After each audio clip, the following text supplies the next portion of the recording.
Jobs, jobs, jobs. That's a common political refrain. I'm sure you've heard it. This year, well, the news is better than last. A balm for bummed out Republicans? Probably. But what do today's upbeat numbers really tell us? Democrat Graham Platner is still in the race for Maine Senator. The primary is Tuesday. Democrats who have endorsed still on board, but increasingly uneasy. The White House ballroom, is it a conduit for billions in government contracts for donors? A basic quid pro quo highway to riches? New evidence suggests the answer is yes.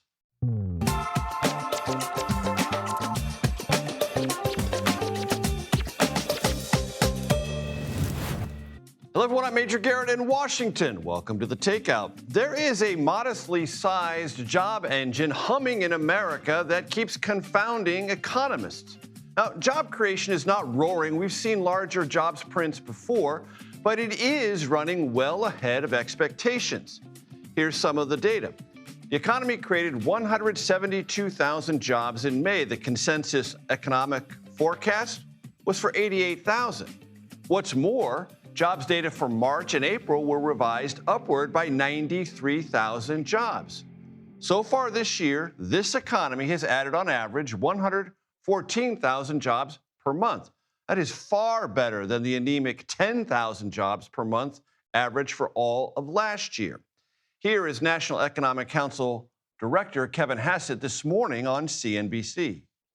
It's a supply-side driven job market boom, which I think means that the Fed could watch the inflation numbers and wait a while before it does anything about it. Job growth mostly found in healthcare, hospitality, and local governments. Federal government employment, well, that's been shed by more than $300,000 jobs since President Trump came back to office. Also, other sectors of the economy, manufacturing, warehousing, financial services, and tech, they're either mostly stagnant or down. So, what about wages? Well, they're up. That's good, but not enough to cover inflation. Average hourly earnings are up 3.4% for this year. That trails inflation, which, after you put all the data into the blender, hovers around 4%. As Fortune magazine, it's also a website, wrote today, quote, Americans are getting hired faster and paid less in real terms simultaneously. So, what did all this mean on Wall Street, and what effect, if any, will it have on the future of interest rates? Well, you know who we're going to turn to for those answers, Kelly O'Grady. Kelly, let us know. Hey there, Major. Yeah, look, I think the things that stood out to me were the fact that over the past 3 months, you're adding more than 150,000 jobs a month. That's really good, much better than we expected. And I like to look at it over a horizon rather than just one specific month because it can be a one-off. But I think the point that you brought up about wages, this is really important. This is why people feel crunched, because we have this good jobs number. Hey, the economy is doing quite well there at that top line level. Like you said, though, it's certain industries. It's not all industries that are experiencing that growth. But you have wages rising 3.4% annually. In any given year, that would actually be pretty good. But inflation is 3.8% annually right now. And so that difference, that very simple difference, is why people feel that crunch. And then one more layer.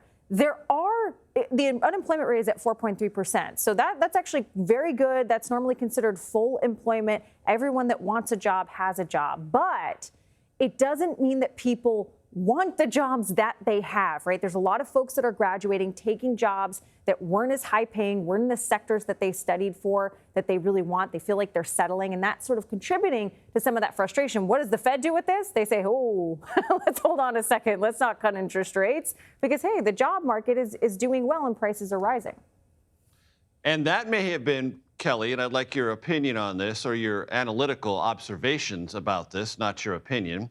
S&P down 2.25% today. The NASDAQ down 4.18%. The Dow down 1.35%. All the indices down because they think maybe the Fed is going to stand pat and not do something that they all wanted, which is at least to anticipate someplace in the near future an interest rate cut.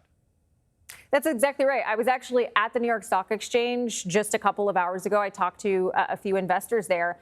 And really, you saw the dragging down of those major indices from AI stocks. Now, why would interest rates impact them? Well, AI companies, we know They're spending, spending, spending. They're taking out a lot of money, and investors like when they're able to do that more cheaply when interest rates go down. Well, actually, I've talked to a number of investors that say by the end of the year, you could see a rate hike if you see job growth where it is and continue to be where it is, and prices also continue to rise as we've seen. So that is exactly why investors said, okay, let's pull back a little bit today. That's why we turn to Kelly O'Grady for all the answers. Thank you very much. Have a great weekend. Maine Democratic Senate candidate Graham Platner is holding a campaign rally tonight. This after a week filled with what can only be described for his campaign as troubling allegations.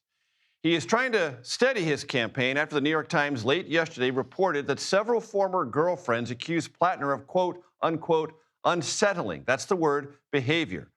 Platner said any allegations of physical misconduct are, quote, politically motivated. Our Torian Small joins me now from Capitol Hill. Torian, what are we hearing from those either aligned, meaning having endorsed the Platner campaign, or just Democrats in general, best as you can tell? Well, what's interesting, Bernie Sanders was a pretty big supporter of Platner, came out with an endorsement and really rallied behind him being the tie to turn, or this turning the scales of the balance of power here in the Senate, believing that he's just that great of a candidate for Democrats. The problem, though, is this week he's been pretty mum on actually speaking out about these controversies. We pressed him yesterday when he was on the Hill, and he said, not now, guys. He was pretty much dodging us. Elizabeth Warren is another person I should bring up because she also was pretty supportive of him earlier in the week when talking about his previous sexting scandals. She said that the problem that she faces when it comes to a candidate like this is the net positive he would be in pushing progressive agenda on the Hill, making the choice between Collins and him and not necessarily him as a candidate. But we also know that there are other unapologetic Democrats that are still backing him. Ro Khanna, the U.S. congressman, is with him tonight at a press or the first Get Out the Vote event that he's doing for the campaign. But what appears to be this redemption arc that the Platner campaign is taking on now has made him show at least an accountable side to the swath of controversies he's been riddled with since jumping in this race. And Torian, as I understand it, basically Graham Platner says, I was a troubled person who had several tours of duty. I did a lot of things I regret and I'm apologetic for, but I'm different now. I'm leading a progressive campaign now, and that's where he wants everyone to focus their attention. But inevitably in politics, voters get to decide on what issues they will focus more on. And he's got this problem now with character questions, right? Yeah, and that's what I found most instructive about this conversation he had with MS Now yesterday. He pretty much laid out exactly how you did, that he made mistakes. That's something that he's battling with internally, but he's also come to terms with his wife. She came out with a statement of her own saying that, you know, she's sticking by her husband on this matter.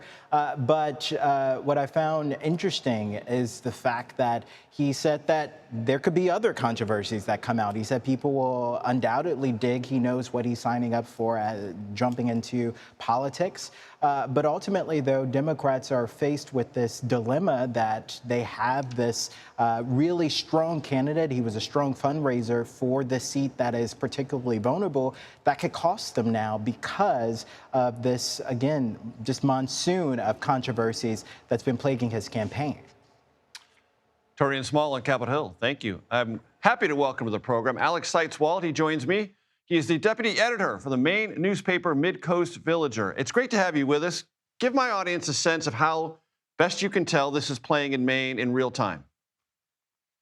Yeah, Major, and thanks for having me. My newspaper, the Mid-Coast Villager, midcoastvillager.com, we have a cafe under our newsroom in downtown Camden. And every Friday morning, we hold a kind of open office hours where anybody can come in and talk to editors about what's going on in their communities. I did it this morning. And of course, the Platner news was the talk of the day.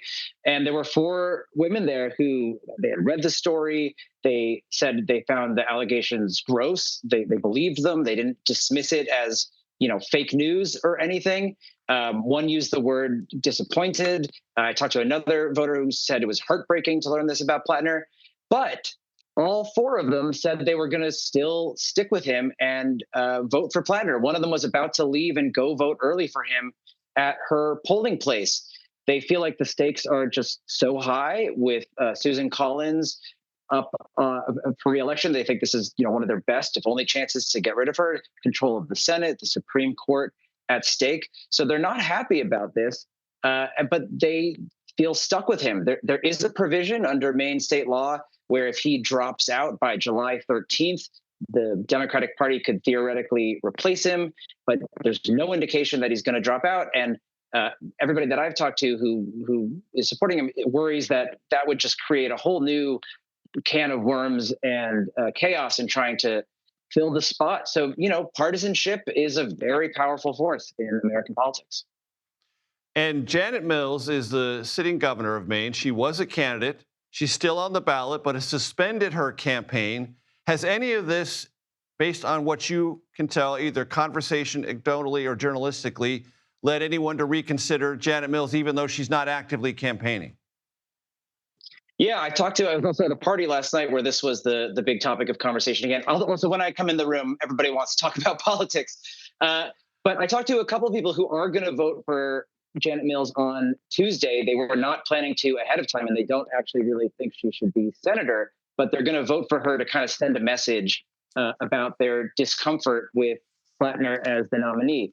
So I think it's going to be really interesting to watch those numbers on Tuesday. I don't really think she has a real shot of actually winning. And she put out another statement saying, no, I'm not actually running again. And she was not doing very well when she was in the race to begin with. There's another candidate who's kind of a very unknown, underfunded guy. But then that's kind of it. And we're on to November. So if you're a Democrat, if you're somebody who cares about the Supreme Court or any of the stuff, you put in this very uncomfortable situation. And I think some of these voters, even if they pull the lever for him, they resent that they have to. We actually polled our readers too. One of our readers said, I feel sickened that I have to vote for him. So that's the position that he's now put a lot of these Democrats in. And they also, I've heard uniformly, a lot of discomfort with what he's done to his wife, who has been dragged into the middle of this. She's from one town over from where I am. A lot of people here know her personally. And, there's a long way to go, but it's going to make people very uncomfortable, though a vote that's uncomfortable counts just as much as an enthusiastic vote, as you know. Of course it does.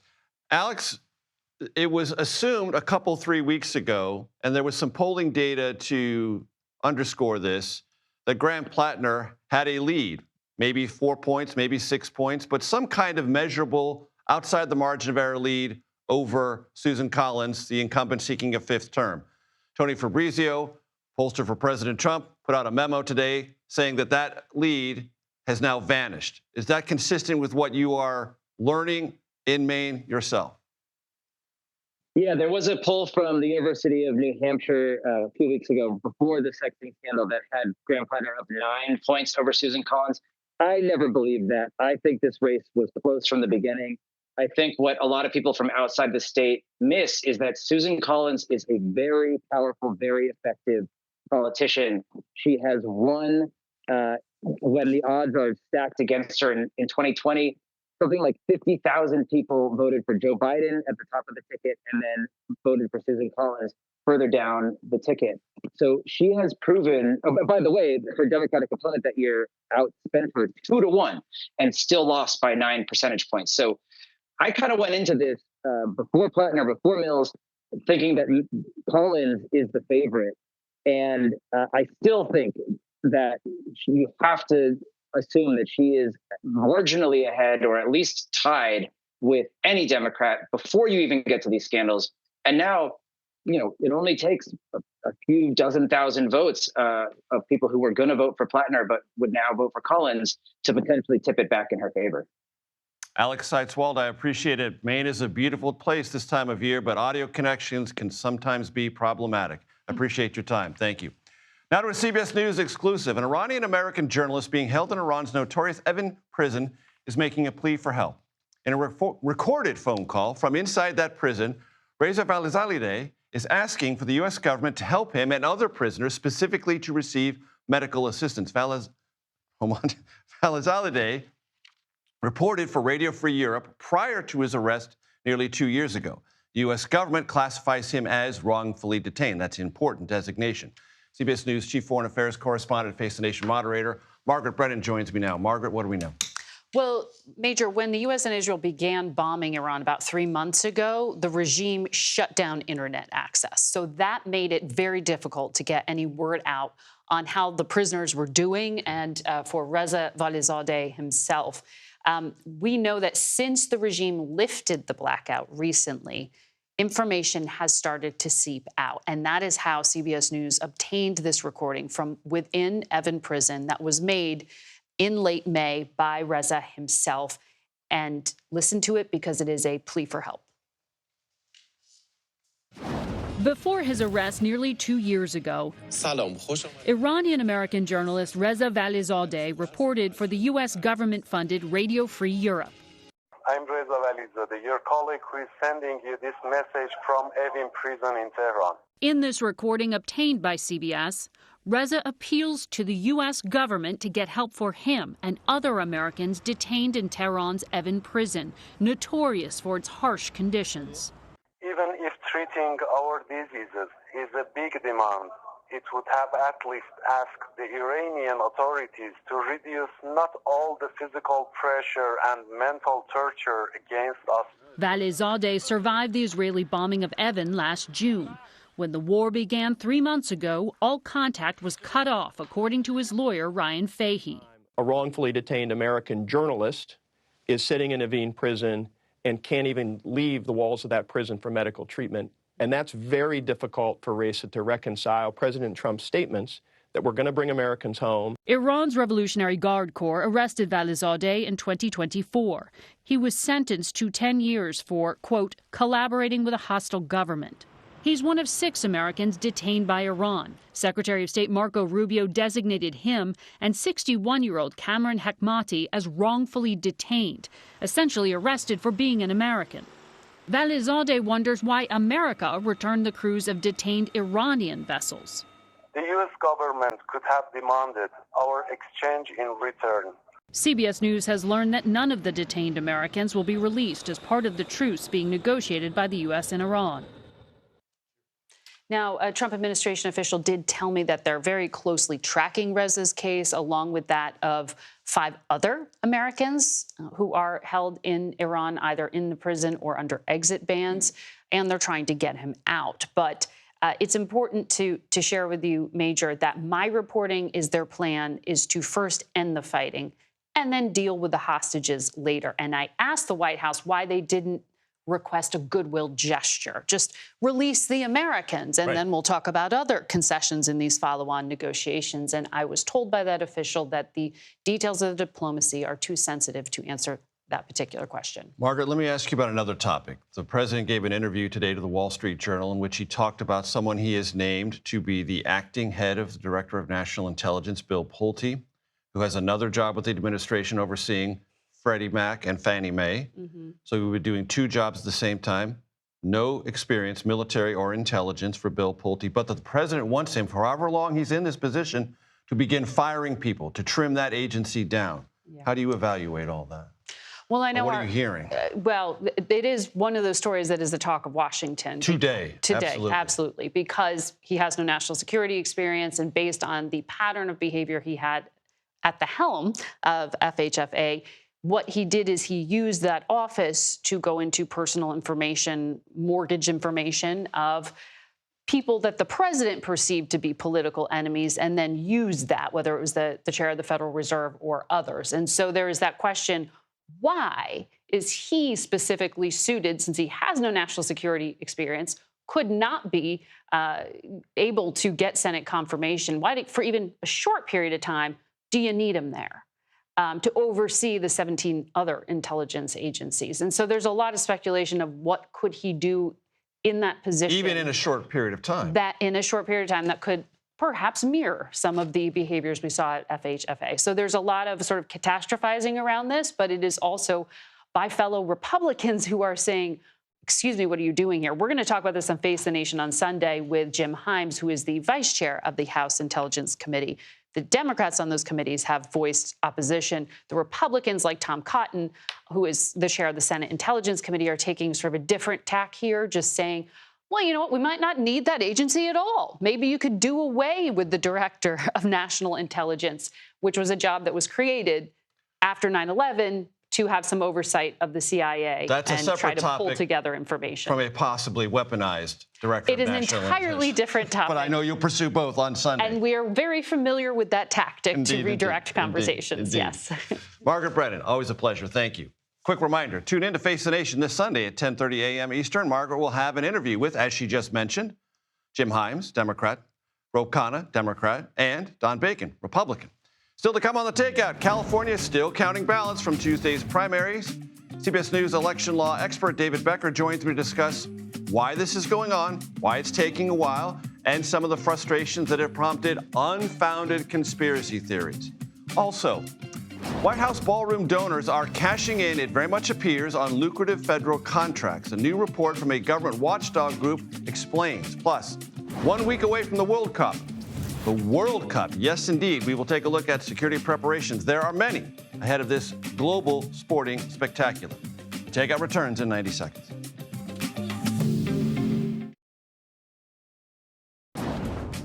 Welcome back to the Takeout. Welcome to the Conversation Corner. Metaphorically speaking, the wheels of democracy are turning slowly in California, not because they're broken, but because they're following a predicted and predictable pattern of complying with California law. We are still awaiting declared winners in two pretty high-profile primaries.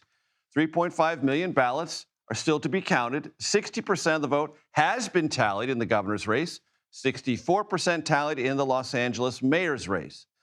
The process, slow though it may be, is following the law, but it has led to some frustration and recently unsubstantiated, baseless conspiracy theories. CBS News election law expert and contributor David Becker joins me now. He's also the executive director of the Center for Election Innovation and Research, and by the way, co-author of a most excellent book called The Big Truth. Anyway, David, explain to my audience what California does, what are the rules, and we had a live picture of the LA County processing facility. You can see it right there. It's transparent. You can watch it all the time. Walk us through this. Yeah, so first of all, we should recognize that it might not seem like it, but every state that had a June 2nd primary is still counting some ballots. That's just the way it works always. We've never completed ballot counts. California's a big state, lots of ballots. Lots of ballots. It also has some additional considerations that maybe some other states don't. A lot of the Western states do have a lot of mail ballots. It's not just the blue states like California and Washington. It's also red states like Arizona. Utah has almost all mail ballots. And mail ballots take a little more time to process because you need to validate. Yeah, you're confirming that the right person sent it back in with signatures and other information. You're confirming that it was sent in on time. You're confirming that they didn't try to vote through some other means, so they didn't double vote. It's important that that all take place. And there's a grace period as long as a ballot in the mail is postmarked by Election Day. Yeah, but those ballots are actually a very small percentage. What's really happening here is a tremendous number of people dropped their ballots off on Election Day, on the actual Election Day, which they're, of course, completely entitled to do. Right. But there's a huge number of ballots that were dropped off that day. And those ballots, of course, can't start to be validated until after that, until after election night, because they're reporting out everything else. Just in Orange County and Los Angeles County alone, just those two of California's 57 counties, about 1 million ballots were dropped off on Election Day itself. So the process of verifying takes time. So when it is taking time, that doesn't mean something is dysfunctional. That means it is functional. That's right. And as you saw from the live feed, there are also observers throughout that facility. There are Republican and Democrat. That's right. For the candidates and the parties and the campaigns, there was also a visit from someone from the U.S. Attorney's Office in L.A. They're not hiding anything. It's one of the most transparent things you can possibly imagine. I've been in that facility. And yet there is a U.S. attorney in Los Angeles who said today they've opened numerous investigations. I mean, look, if there was legitimate fraud, that's always appropriate to look into.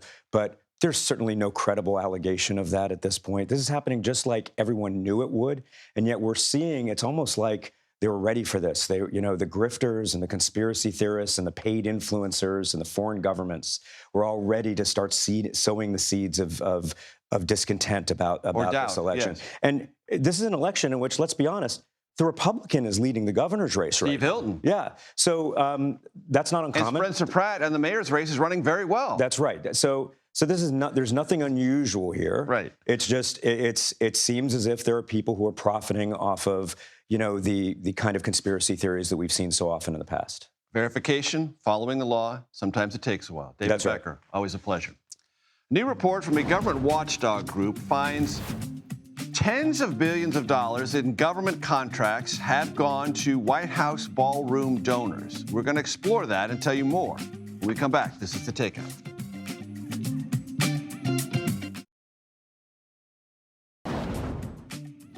Welcome back to The Takeout. There was a hearing today in federal court over President Trump's White House ballroom renovation. Federal appeals court justices questioned the administration's decision to start construction on the ballroom without congressional approval. In this hearing, Justice Department attorneys basically told the court there is nothing that court or any court could do to stop this project. As this legal battle plays out, a new report from the watchdog group Public Citizen found ballroom donors have won $50 billion in new government contracts. In response, the White House calls the contracts, quote, fake conflicts of interest, unquote. Robert Weissman is the co-president of Public Citizen. He joins us now. Robert, what did you find and how did you find it? Well, what we did is build on an earlier report and found that since the East Wing was demolished, the more than 24 companies that have contributed to Trump's ridiculous ballroom project have received more than $50 billion in government contracts. If we go back 5 years before, they have received collectively $330 billion in government contracts. So is there anything illegal about this process? You donate to a project at the White House, you get government contracts. Is there anything plainly under the black letter of the law that is illegal about that? No, I mean, as you're highlighting, the destruction of the East Wing and the whole construction project is probably itself illegal. But the solicitation of this money for an alleged civic project and then separately doling out hundreds of billions of dollars of contracts, reportedly with no connection between the two, no, that's not illegal. Got it. Sometimes in Washington, it is said the scandal isn't what's legal. No, isn't what's illegal, it's what's legal. Yeah. And this possibly might fall under that umbrella terminology. But you also, as I understand it, found that enforcement actions or investigations that could lead to enforcement actions against many of these donor companies have shifted. What did you find? Yeah, about 2/3 of the companies that have made these donations that we know about were facing enforcement actions of some kind, whether it was antitrust lawsuits, civil rights lawsuits, employment law. And what we've seen is an overall policy of this administration of running away from any enforcement actions against corporations while embracing the weaponization of government against those who are perceived to be Donald Trump's political enemies. So these companies that have made these contributions, they're benefiting from that overall policy, and they're getting some specific benefits as well. A couple of the companies have had cases dropped, others are being settled on really generous terms. Now, maybe this administration, which is so opposed to enforcing the law against big corporations, would have done so anyway. But the contributions they're making to the White House ballroom, small price to pay for the massive rewards they're receiving from this Trump administration. Well, let's just pick up on some of the terminology you just used. So what's the return on investment? Give me an idea, my audience an idea, how much these donors have given and what they have received in return, either for cause as a quid pro quo or just, well, kind of magically. Yeah, well, if we just take the simple amount they've contributed to the ballroom, we don't really know all the donors. Trump says he's raised $400 billion. And not all of them from these companies, but the companies themselves have received $50 billion. So that's more than 100 times what at the maximum they've contributed. It's probably more like 200 times what they've contributed just in terms of these contracts. If you look at the savings they might receive from non-enforcement of the law against them, it's probably easily equal that amount. So I just want to make sure I heard you. It's a pretty good idea to make an investment of $1 if you can make $400 or $500 back in return, and that's what we're looking at. Just want to make sure I heard you correctly. So when you take all the donors, and we don't know their identities in toto, but 400 million with an M, 400 million in, 50 billion out thus far. Do I have that correct? Exactly correct. I appreciate the time. Thank you for your expertise and all that information. Robert Weissman, public citizen, thank you. Next, 18 House Republicans broke with Republican leadership on Ukraine funding. Our political panel weighs in on that and a whole lot more, plus maybe some munchies you never can tell here at the Takeout.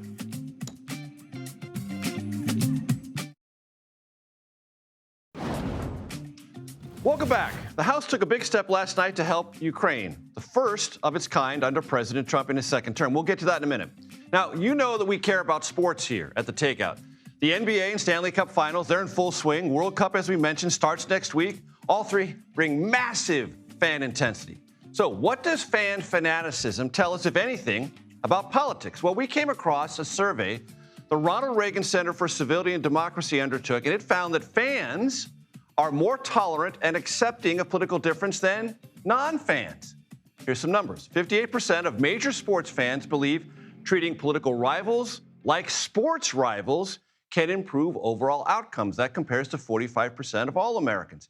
And 63% of sports fans agree that sports competition, where you follow the rules and accept defeat even though you're unhappy, can model political disagreement. That compares to 53% of all Americans. So, you sports fanatics, keep at it and give political polarization a little help during those timeouts and halftime breaks. Now, back to the House of Representatives. Last night, it approved new funding for Ukraine after 18 Republicans broke with GOP leaders and voted with Democrats. This matter, by the way, came to the floor via a discharge petition. Let's bring in our political reporter panel. Igor Bovic, who covers the Senate for Notice, remember that's News of the U.S., and Eleanor Mueller, who covers the White House and economic policy for Semaphore. One other thing. Get a camera shot, gang. Today is National Donut Day. We honored this a year ago. We will honor it every year the Takeout is on. Quick note, 1938, Salvation Army started National Donut Day in honor of women who in World War I carried donuts at great peril under the front lines. So, Eleanor and Igor, you can help yourself whenever you want. Thank you so much. You. Talk to me about what happened in the House as far as Ukraine is concerned. Either one of you want to jump in first. Eleanor? I think it tells us a lot about where the middle of the party is, right? This discharge petition, which forced a vote in the House, even though leadership, even though the president did not want it, was led by Brian Fitzpatrick. He's from a very purple district in Pennsylvania. Kevin Kiley, who is now an independent from California, was the last non-democratic vote that they needed to force that vote on that discharge petition. And so clearly there is momentum here to start pushing back against the administration. And Igor, yeah, go ahead. Oh, I just think it's another data point in how Republicans are starting to feel emboldened, really, to do what they came to Congress to do. And some of these guys are sticking their necks out now more against this president when they feel like they have a case and when they believe in the cause. We talked about those numbers on people who are sports fans and accepting outcomes and being civil and finding ways to achieve better political outcomes. That's all going to be tested Monday at Madison Square Garden, where President Trump plans to attend Game 3 of the NBA Finals. So if you're shelling out, I don't know, $60,000, $70,000 for a ticket, you might have to show up 6 hours early. Yeah. There's going to be some booze in that building. I'll tell you that right now. That is not going to be good. We're going to be testing this civility proposition. Not that it has been a calm evening recently, given how exactly. intensely New Yorkers have felt this, but. New York is going nuts over the Knicks. And my fiance in our apartment is going nuts. Is that right? Is that right? Fun fact. Yeah, Thanks New for Yorkers that. care a lot about I want to play you sound from last night on MS Now with Chris Hayes and Graham Platner, where he dealt with this New York Times story saying that some former girlfriends thought he was not necessarily abusive, but treated them in a either psychologically manipulative way or was more physical than they were comfortable with. Again, it's not an accusation of anything that would be prosecutable or even investigated as a possible criminal act, but it sort of comes on other disclosures that have been unflattering for Graham Platner. Let's listen to him with Chris Hayes on MS Now. There are some allegations in this piece that I just want to be kind of unequivocal about are simply not true. Anything alleging physicality, anything alleging that I knew what my tattoo was, these are the statements of someone who's politically motivated. There are things in this that I absolutely will take responsibility for and have been speaking about openly for months now. But those serious allegations are just not true. Some allegations are true. The serious ones aren't. Igor? That was a very interesting answer, and the way he hedged that a little bit there. But, I think you see still a lot of questions about Graham Platner and his campaign. I was talking to Democrats, Senate Democrats on the Hill last night. A lot of them did not want to talk about this story. No commented. Bernie Sanders did not want to comment. Elizabeth Warren did not want to comment. They're his prominent supporters. Some of them even defended him. Senator Whitehouse of Rhode Island saying he wasn't impressed by this story. A couple of them have concerns. They're saying they were troubled by this. So they're kind of still trying to process this and have a lot of words. And trying to figure out, Eleanor, if anything else is coming. Exactly. Yeah. I was also on the Senate. We were looking for these members who have endorsed Platner to ask if this reporting changed their opinion. And the party line was very much, I haven't seen it, even hours after it had been published. Some folks, in addition to saying they hadn't seen it, said, Chris Van Hollen, for example, Democrat from Maryland, he said, well, I know that the people of Maine have agreed that he's working for working people. And so I think there's a real hesitancy to turn their backs on someone that is maybe their best shot, at least in their view, at winning this seat. And we're going to have to see what happens. So it's understood in Washington, ladies and gentlemen, when anyone, Republican or Democrat, when there's a tough story published and they say, I haven't read it yet, and it's been hours, they've read it. They just don't know what to say about it. They're stuck on the Senate floor. Eleanor Mueller, Igor Bobik, thank you very much for being here. We'll get into the donuts in due course. We are less than a week away from the World Cup. State Department is preparing for millions of visitors. Next, we will explain how they are getting ready. This is The Takeout.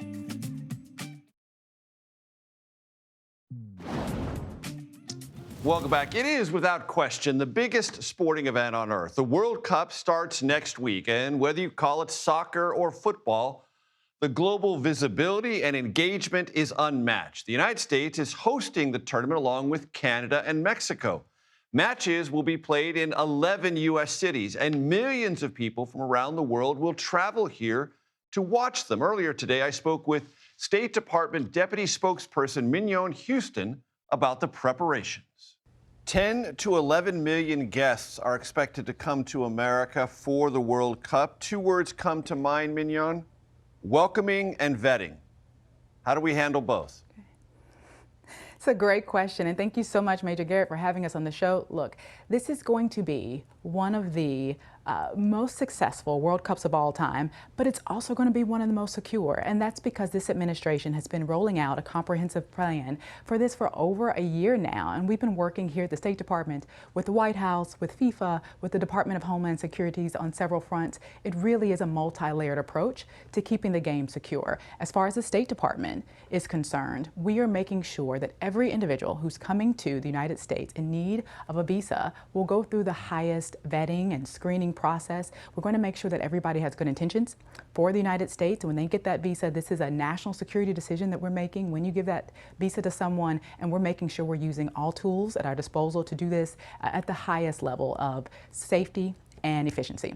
As it relates to security here on the ground, we're working across all government agencies as well. You probably heard the director of the White House, Giuliani, speak to what we're doing. We have provided on the federal government level $625 million across all of the 11 host cities to make sure they have what they need. They can pay overtime, they can have extra police officers, law enforcement, private sector companies who are helping as well. We are really making sure that it's safe and it's secure, and we're doing that on all fronts. In this vetting process for those coming to the country, is there a public health component to that?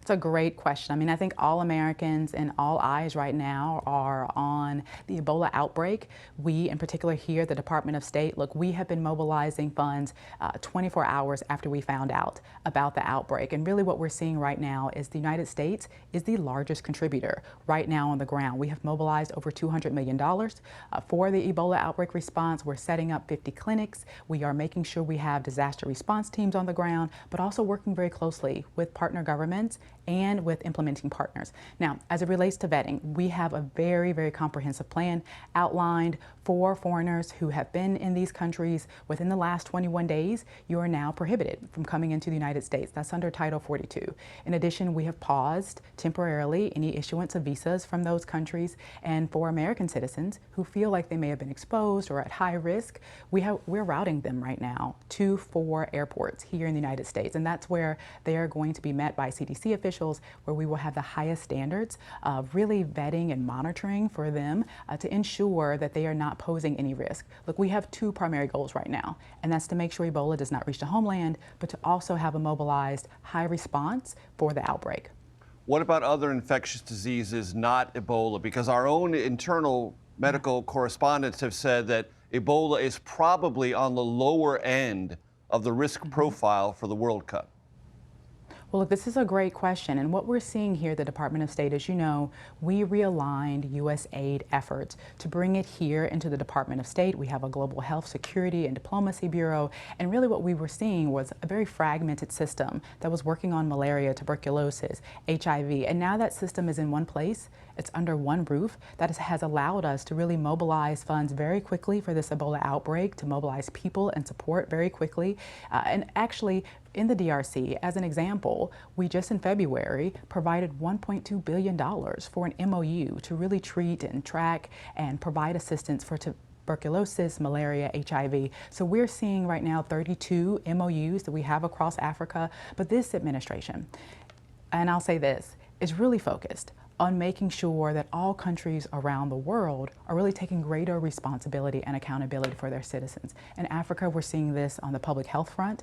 We're moving what we had before as a separate NGO complex that the United States was running, now moving those resources under the national health systems, under the governments. But in Europe, as you know, we're helping Europe and NATO countries to reach that 5% GDP spending on defense, working with Latin American countries to ensure they are putting in more resources to combat illegal immigration and to combat transnational organized crime. In our East Asia and Pacific, making sure we're supporting critical minerals and diversifying supply chains. So really it's across the board. This administration is focused on making sure that governments and our partners and allies are really taking on more accountability and more responsibility. Before I let you go, 2 other issues. This is a connected event, meaning there is a cybersecurity component to it. I've read private sector accounts that there are at least 8 or 9% of the new websites that have been stood up for the FIFA World Cup that are malicious, that could capture people in phishing scams or other things. They're looking for information about tickets or fan festivals and the like. That's question 1. Question 2, the new Secretary of the Department of Homeland Security testified yesterday before Congress that the United States is behind the curve on counter-drone measures. Talk to me about both those things.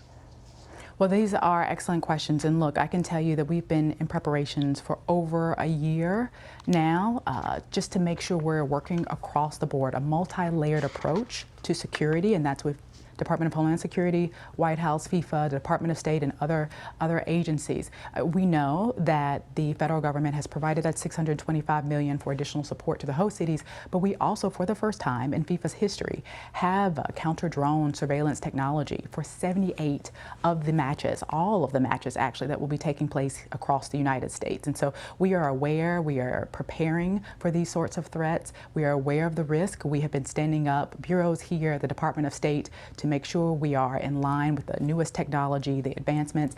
The times are changing, and we are too, and we are very prepared for these sorts of incidents. Mignon Houston, U.S. Department of State. I appreciate the time. Thank you. Thank you for having me. Happy Friday, everyone. This is The Takeout, relentlessly curious, reliably civil, and occasionally clever. The Daily Report is next.